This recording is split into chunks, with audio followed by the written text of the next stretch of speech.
Hey, what's up, everybody? Welcome to the Formula Podcast. My name is Gary Luima, And I'm RJ Deed. and we're here to give it to you, the Formula Podcast. That was Yeah. horrible. Yeah. It's our first take, introduction to our podcast, the Formula, and we want to give everybody the formula to success. The formula is different for everybody, even amongst the same topic, the same question. What's your formula to success when dealing with partners? What's your formula to success when dealing with investors, dealing with employees, dealing with your own self-doubt, and a million other topics? We're going to explore all those topics to get to the formula of success, the formula of doing business the right way, the formula of being your best self, and the formula of making this money. We're gonna get to it. Yeah, man, 100%, man. So the formula, man, we're doing it. So as you know, I'm RJ Deed. If you guys don't know, well, now you know. I'm a film producer down here in Fort Lauderdale. And, I've been working with Gary Luima over the last, probably like 3 or 4 years.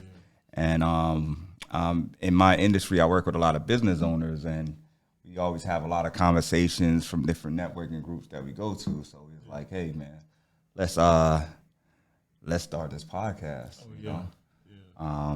So yeah, that's kind of like the beginnings of like why we even had the conversation and the idea, just like kind of just coming up with solutions for a lot of the questions that people ask us throughout the week. You know? Yeah, 100%. And this podcast has been brewing for some time now. We're finally getting on it. And just to introduce, as far as what I do, I'm Gary Luima, owner and founder of First Step Legal Solutions. It's a law firm. I practice corporate law. So I deal with a lot of business owners, entrepreneurs, people in that business space, a lot of contract work, business litigation. And again, it's just coming across business owners who are having those issues. Yeah, they come to me for legal issues, but they also have operational issues. They also have personal issues as well, which reflects back into their business. And just being exposed to those types of clientele, those types of issues, I see is reoccurring. At different phases of things, from the startup phase to people who have been in business for 30 years, people who have been in business for 2 days versus businesses that have been around for 50 years, people inheriting their business. They're all dealing with a lot of the same issues that you come across, that I come across. And we're here to break down with the in-between of those things. So I got to give this disclaimer because I'm a lawyer. Anything I say is not legal advice. You know what I'm saying? We're just here to explore other business topics. And that's what we came here to do with the formula. Yes, sir. Yes, sir. So let's get into the first segment, which is like why this podcast. And for me, why the podcast goes into like what you said in the intro, developing these formulas or some of these formulas that we have practiced. I think that's the big why is the practical information. I understand theories, and I understand a lot of people have a lot of ideas, and especially now in this podcast and social media era, people are, digesting a lot of information and kind of just regurgitating it.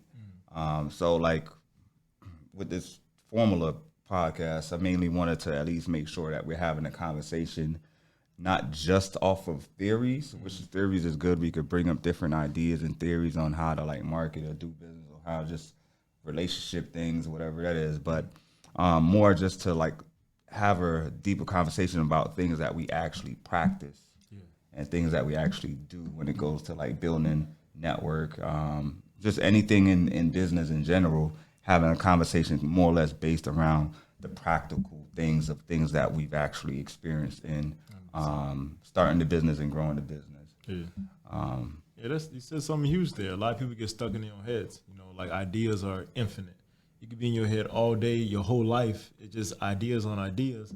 But when you actually gonna put pen to paper, you know what I'm saying, and make those things happen. So with the Formula Podcast, we're gonna help people bridge that gap between their ideas and bring those things to fruition, and also demystifying a lot of business concepts. A lot of times people go into business like, hey, I want to start a business. I don't know. No, like probably one of your best options is starting a corporation. Oh, I don't want to start a corporation. That's too big, but it really isn't, in that way. So just demystifying things, breaking things down, and so people can see how they fit in the business world, and how they can express their personality through their business and thrive. And that's really what it's about. Yeah, no, 100%, man, and that's really what this formula is about. So, even with saying that, I know you mentioned a couple of things about why start as an entrepreneur. Even when it comes to like starting as an entrepreneur, like I don't think that was my initial idea. I feel like in the very beginning, I mainly wanted to have a creative expression, in a sense, just to have like a creative expression and to be able to make a living from that creative expression. That was like kind of my two main things.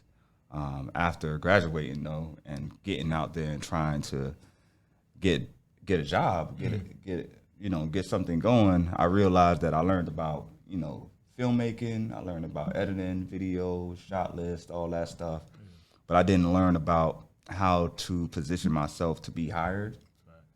I had a portfolio for sure, but I didn't know how to what was the proper starting rates and stuff like that, or even how to pitch my services in a sense.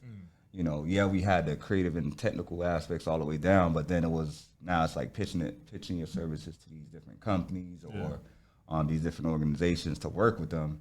And I was like, what's that process like? So, I mean, that was like the beginning.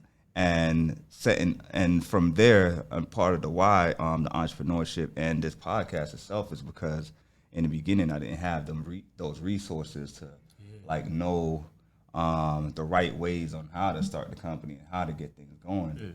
So when it was the frustration of finding a job, I just figured out hey, I'm gonna just make my own job, and just started freelancing and doing event photography, and then that kind of just progressed into us, starting our own company. So entrepreneurship wise, because I mean, nobody was really hiring, or I didn't have a proper way of, or I didn't understand how to pitch my services to those big the Disneys, the Pixars, the different organizations. I didn't understand how to possibly get a job with them, and I mean, freelancing and entrepreneurship was almost automatic, the easiest way for me. That's facts. You made something happen. That's all it is. When things were happening, you made it happen. Yes, sir. And my why in entrepreneurship, grew up in an entrepreneurial family. My father entrepreneur. He owned a lawn service business for 26 years or so, and just seeing the ups and downs of that. I remember I was 4 years old. My dad bought a truck. He started this lawn service business, and it caught on fire. You know what I'm saying? As a kid, I was scared, oh my God, the truck is on fire. But as an adult, I was I'm looking back at it, and I'm like, his truck is on fire. That's just how he makes his money. Yeah. You know what I'm saying? That experience always stuck with me.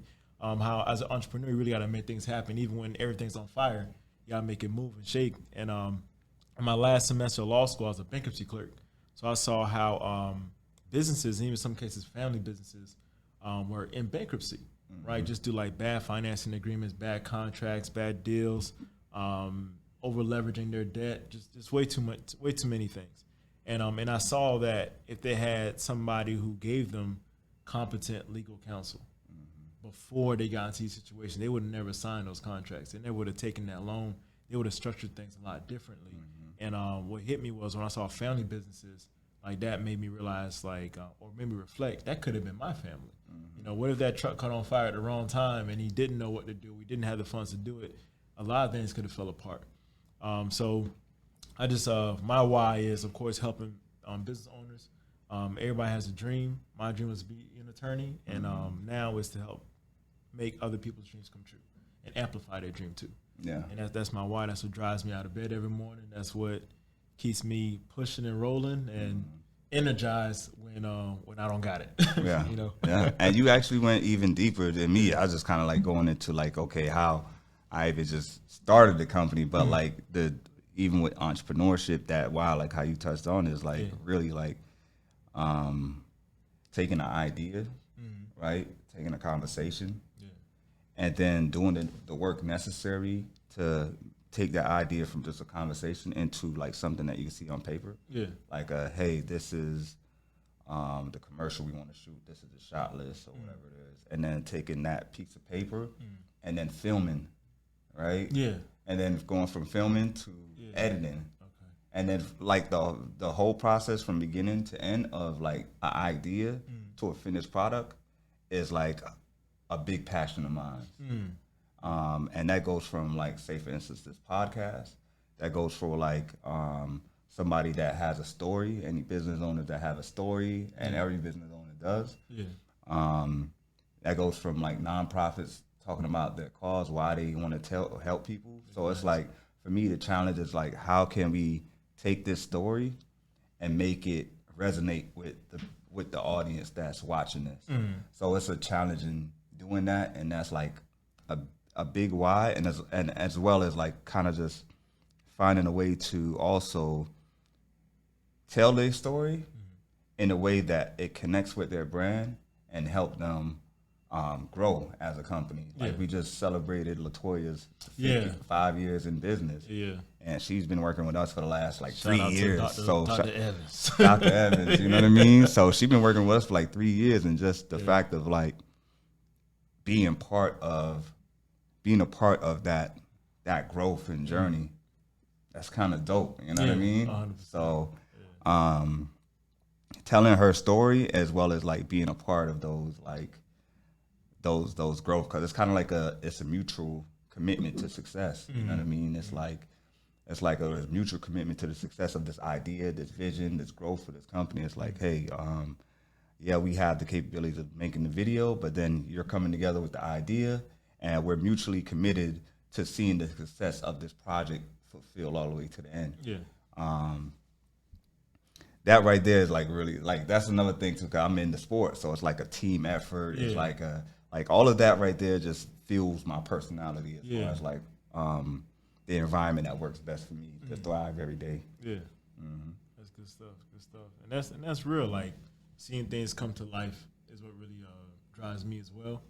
And there's some lawyers in my space. So I'm a corporate attorney. Some lawyers in my space who focus on one business, whether it be like cannabis, or lawyers who only work with restaurants, lawyers who only work with mechanic shops or things of that nature. I really don't have a industry that I like focus in on. I just love the spirit of entrepreneurship as a whole, and especially working with startups. People just come with all this energy and different things, and just it's always fun to work with them and actually make it come to life, you know. And then the people who already have existing businesses expanding their vision, because sometimes you can limit yourself within your vision, right? But when you share with somebody, they can take it and take it to another level, you know. So when those existing businesses, scaling them up to take on more and make a deeper impact in their industry. And I always love when people who have that real passion for what they do and able to delegate those tasks away. You know, they're not trying to be a lawyer in their business. They hire me, and then we can work together and bloom it. You know, and it always comes out to be a beautiful thing. Yeah, and that's even like what he was talking about like a lawyer not trying to be a lawyer in his business, you know, or a photographer not trying to be a photographer in his business, right? That sounds like counterproductive. It sounds like that don't even make sense, right? Yeah. And when I look at it like that, and you saying that as like me looking at it like, okay, as a photographer, I'm building a photography business. And what I used to tell myself is that every time I'm actually holding a camera and I'm working I'm doing photography, I'm not working the business. I'm working in my business. Yeah. I should be doing other things to like bring in more clientele, because as a photographer, having a photography business, you provide a service of photography, but my main responsibility is just making sure the experience is the customer experience from beginning to end is really well. The communication is great. Yeah. That we have new opportunities and new people that we could possibly help with their story. You know what I mean? Yeah. So I always try to keep in mind that you can't do everything, right? So you can't necessarily operate the business, manage the business, and grow the business. It's like 3 different lanes. Like daily operations it's daily operations, just making sure all the technical things, and then it's like managing the team. That's a whole different, subset. And then growing the business, that's sales and networking. That's like a whole subset by itself. It's like it takes a lot of energy to do these different things.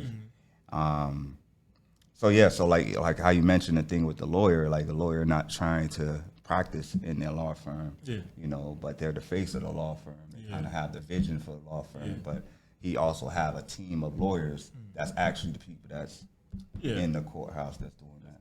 Ultimate example of that, I ain't gonna say his name, but y'all see his face on all the billboards and radio stations and everything. But yeah, that's the goal for every entrepreneur. It should be the ultimate goal. Having a business that runs by itself. They don't need you to be there. You're just there to collect your check, and that's the ultimate goal. And once you have that check coming in, you can just allocate your time to something else. Whether your other passion is starting another business or even scaling the business even further. So that's the ultimate goal. And that takes on being interdependent, right? So independence by yourself doing your own thing, which is fine. You can go at your own pace. But when you're interdependent, you can accomplish so much more to the point where your business is independent of you. And all you got to do is collect the check. And that's the American dream, ain't it? Yes, sir. Yes, sir.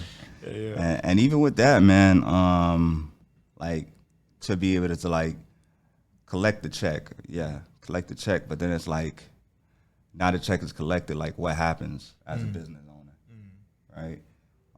What happens with that check?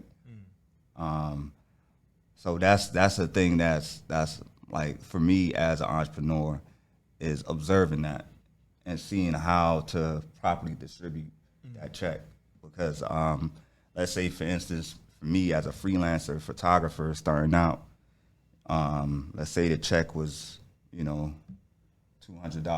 Yeah. Right? I would think me as a freelance photographer, that whole $200 is me. But then as a business, as I started getting more experience in business, I understand that $200 check is not necessarily just me.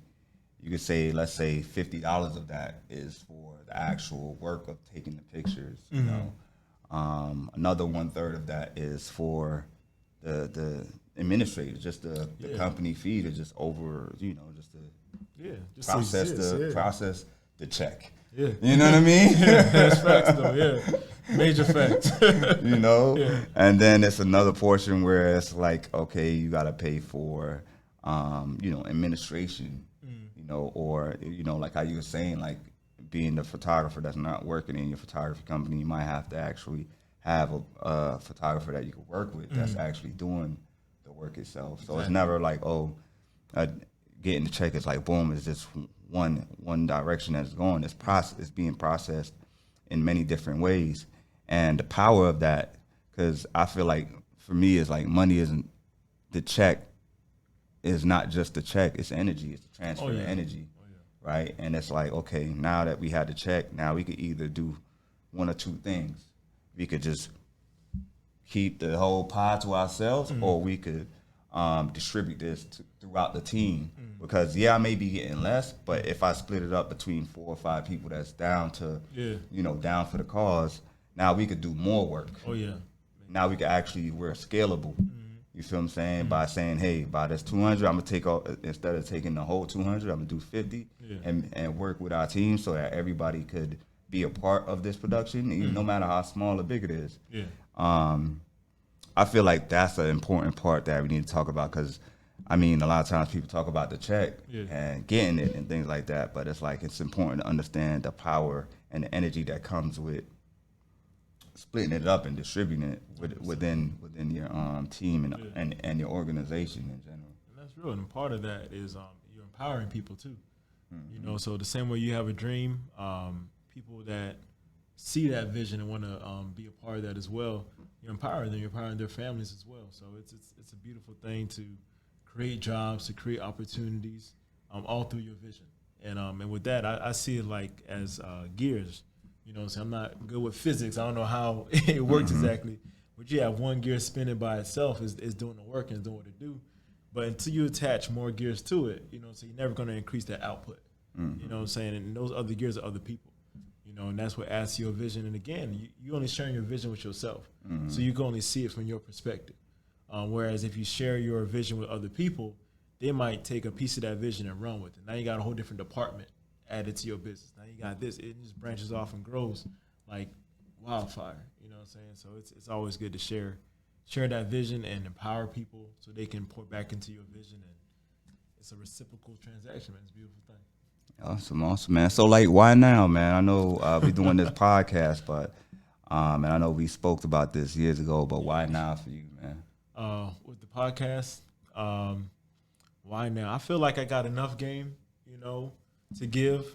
I'm coming up on 5 years as an attorney by myself. So I started my law firm right out of law school, like a crazy person, and happy I made that decision back then.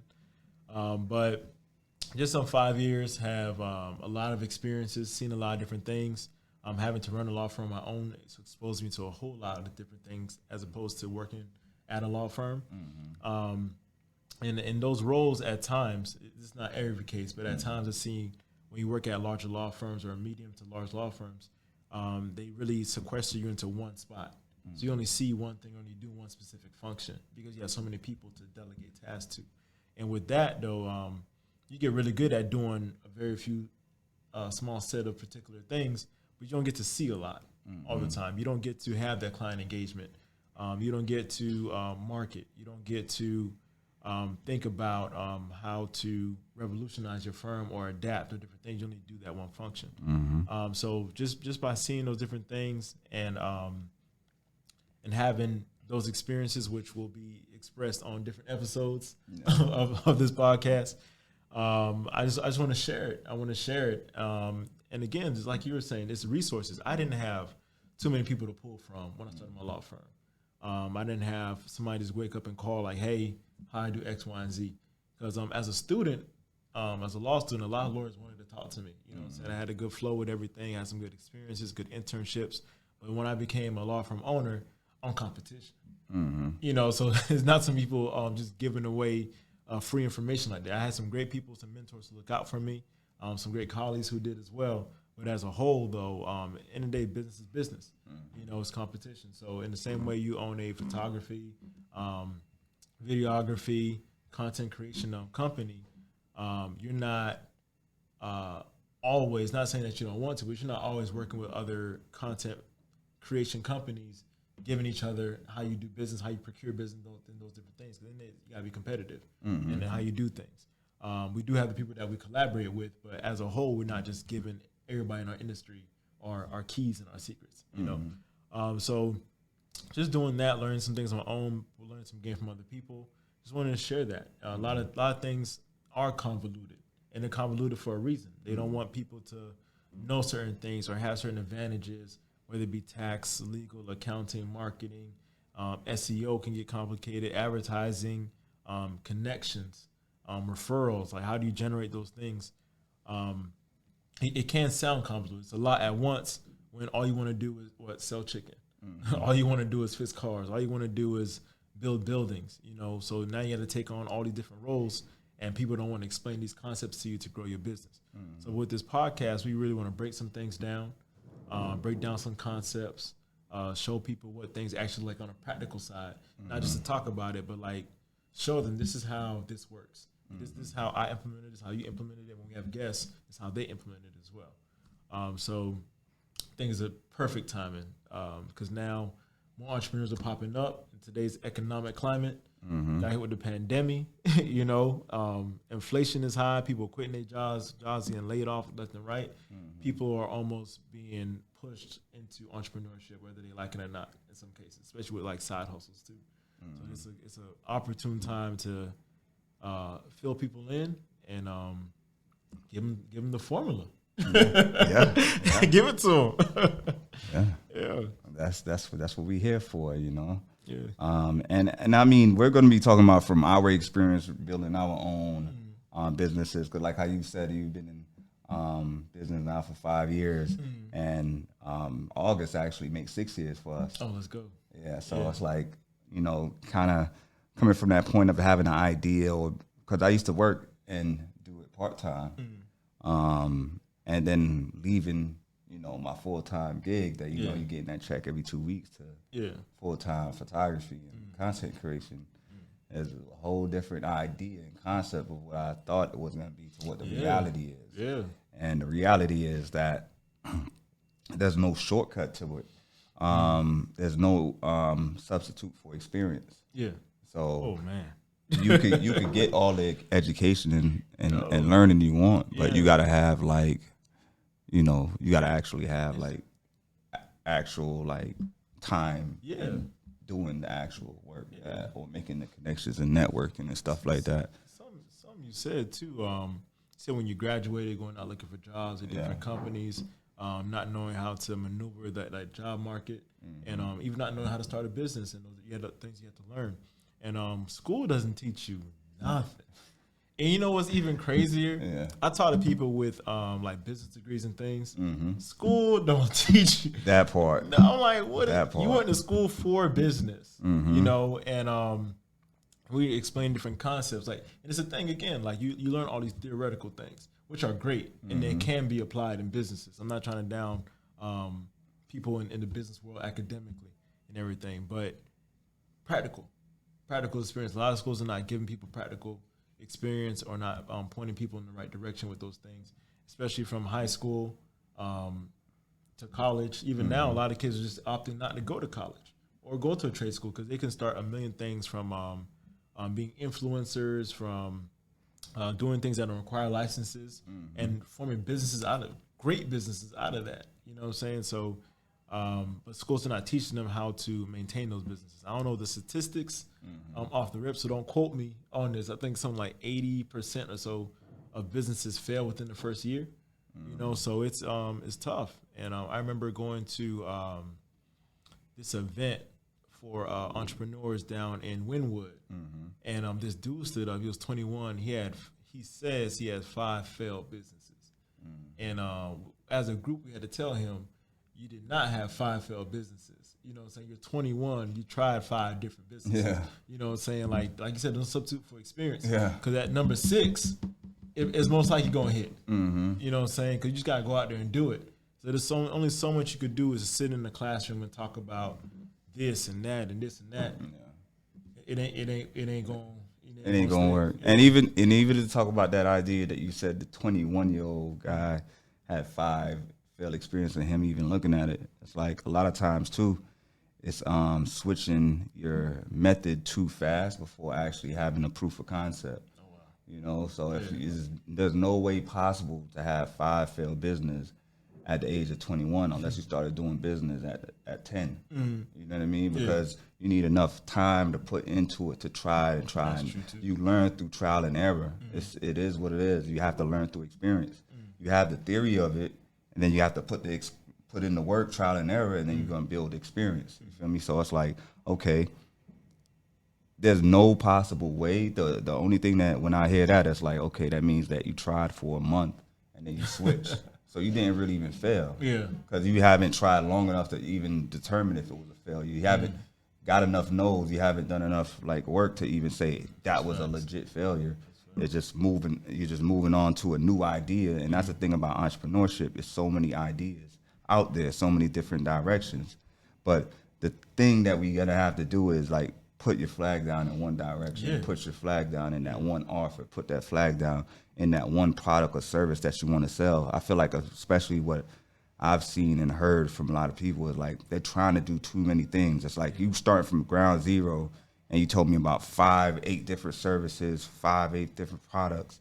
And it's like you're one human and it's only 24 hours in a day. Yeah. And it's only so much energy that one human can exert in one day. Yeah, it's no failure, it's experience. Even when dealing with clients, and I would say I've failed some of my clients, but then when I look at it, those experiences with those clients, it gives me because I always want to do good for them, man. Yeah. I'm real about that, man. Yeah. And when I feel like I wasn't able to do that, it makes me get in my bag. Made me get in my bag, bro, and really, really see what can I have done better. Yeah. What can I implement it? And putting that to action right away and really making sure that never happened again. But you have to go through that, because then those new systems and the better your process and that customer experience is not going to reach. You're not going to have the customer experience of McDonald's just starting your burger brand today. McDonald's went through trial and error to have a perfected system of like where they at right now. So you got to be willing to have a system and put it to work, and then just understand that, hey, this burger might be a little burnt. My bad. I'm still processing my thing, and I know that's wrong to say with a client, but hey, you invested in brand like Nike and Reeboks when they was coming out with them them shoes that y'all know about them shoes that y'all ain't want to, y'all know. Y'all still try them out. They stayed on the shelves. Still went to the store, tried them on. So as small businesses on both sides, even with people working with us, it's like you gotta be patient and allow them to grow and know that they're working through their process. Even though you're spending your money, but definitely it does take a process for a company to be, like one of those big brands. It is tough. That's a lot of pressure too. Starting off any business, you want to do right by your clientele and have the best product that you could possibly make. But like you're saying, though, you're going through your system. It has to fail for you to improve, because that if you didn't fail, that means you have the perfect system, and perfection doesn't exist. So you're gonna have to fail at some point, and you have to accept that. A lot of times people go into things like, what if I start a business? I'm gonna fail, so I'm not gonna do it. But that's just part of the process. I don't even like calling it failure per se, because like I feel like a real fail is when you stop. That's the failure. That's when you fail. But even in the same breath though, you gotta know when to stop sometimes. Sometimes it don't work. You know what I'm saying? Like if you selling hot tea on the beach in July, we in South Florida, it's gonna fail. You know what I'm saying? Not too people gonna invest into that service. And you need to pivot though. So you're in the beverage industry. Put some ice in the tea. You know what I'm saying? Make the shift. You know what I'm saying? A lot of people seen that during the pandemic. That type of shift. You got an ugly baby. That's what they saying. And it's that ugly baby syndrome. It's like this is your baby. But it's ugly. And nobody want to face it that this is an ugly baby. This is a terrible idea. Basically, what I'm saying. It's like, why are you selling hot tea on the beach on July?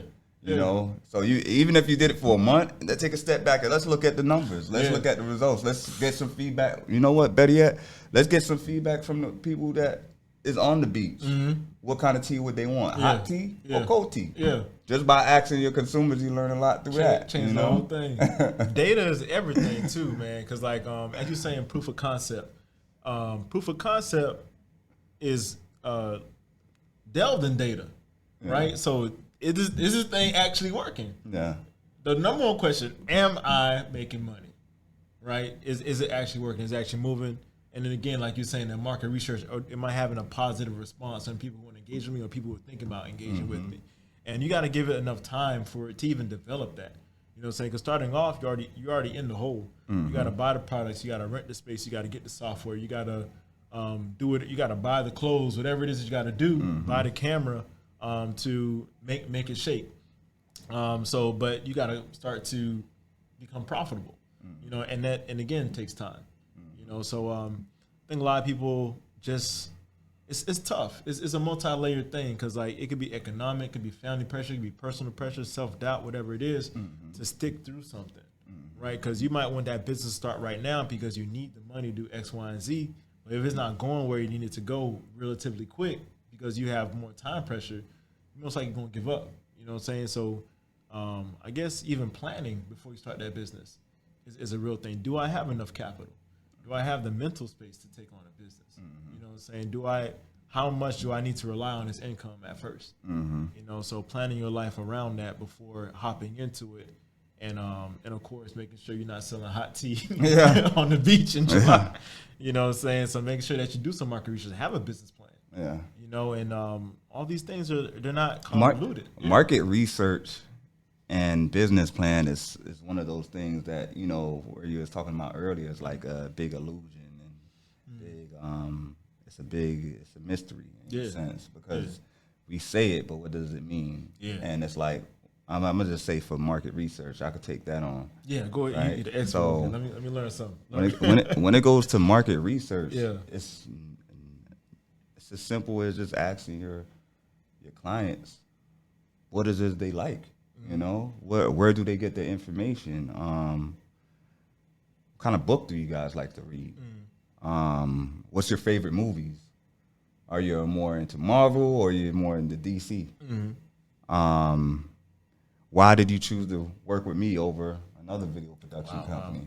Yeah. You know, write that one down right there. Yeah, like what problem did we help solve for you? Yeah. Like dropping gems, boy. Yeah. You might have to charge for this podcast. Yeah, like no, like even things that don't seem like it makes sense, but like where do you go, you know, to hang out? Like where do you hang out on a Friday? You know? Yeah. Like, are you the person that's going to be on a Friday in the club, or you going to be in the lounge? You know what or you're going to be staying at home reading a book or watching Hulu? Yeah. You know what I mean? Like you get a feel of like who they are, what do they like, what type of things they like to eat. Yeah. You feel what I'm saying? And all of that stuff might sound irrelevant, but it's very relevant to you and what you're trying to do, because it's your audience.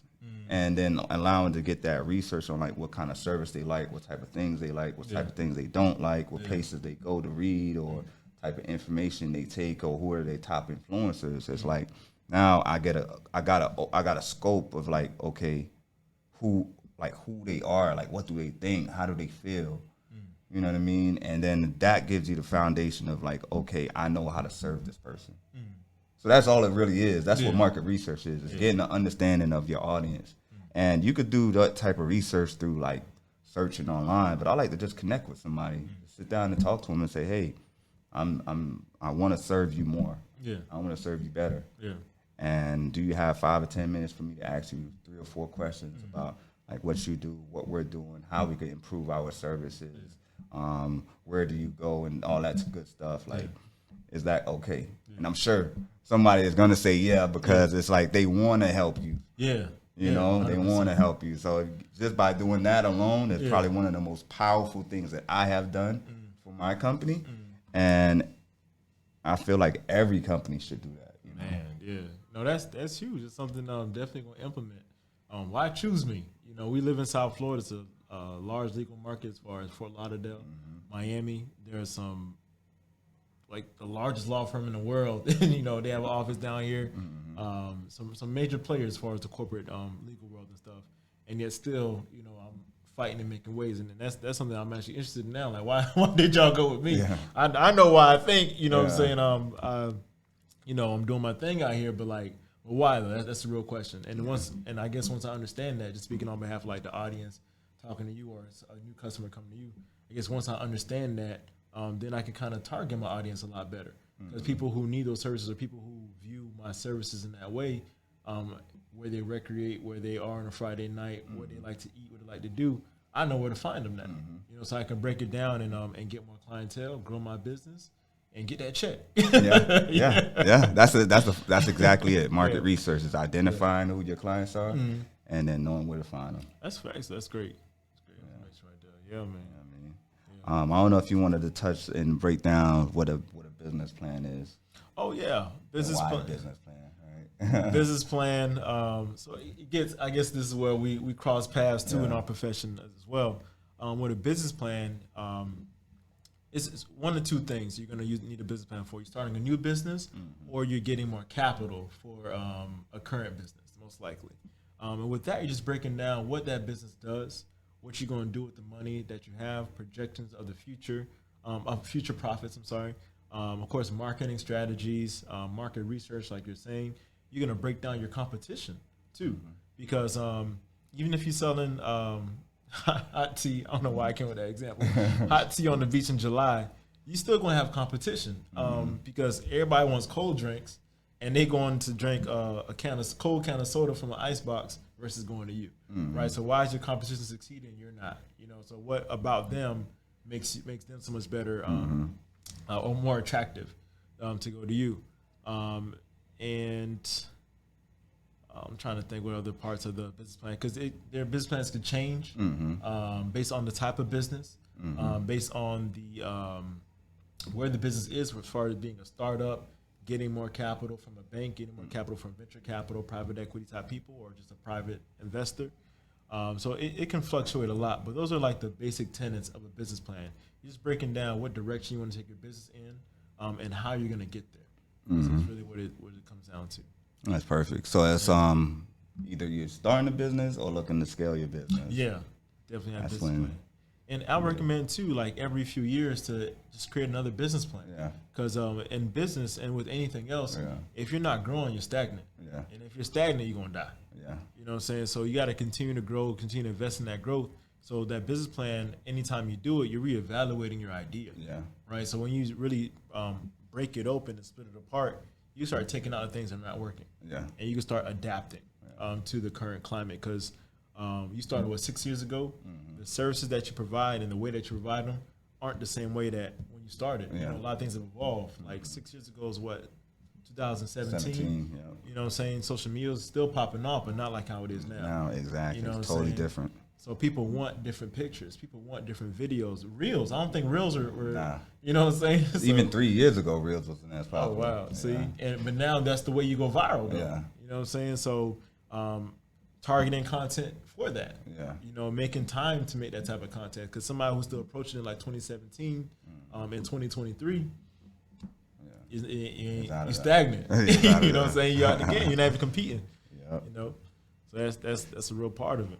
That's what's up, man. So this is the formula. This is what y'all wanted. This is what y'all asked for. This is what you're getting. Real talk from business lawyer and a media producer, marketing, and all that good stuff. So we're gonna give y'all some real stuff. Y'all gonna be able to lock in, and this is what it is, man. The formula. The formula. Let's break it down. Yes, sir. Thanks for listening to the Formula Podcast. Y'all stay tuned for more. All right. Peace.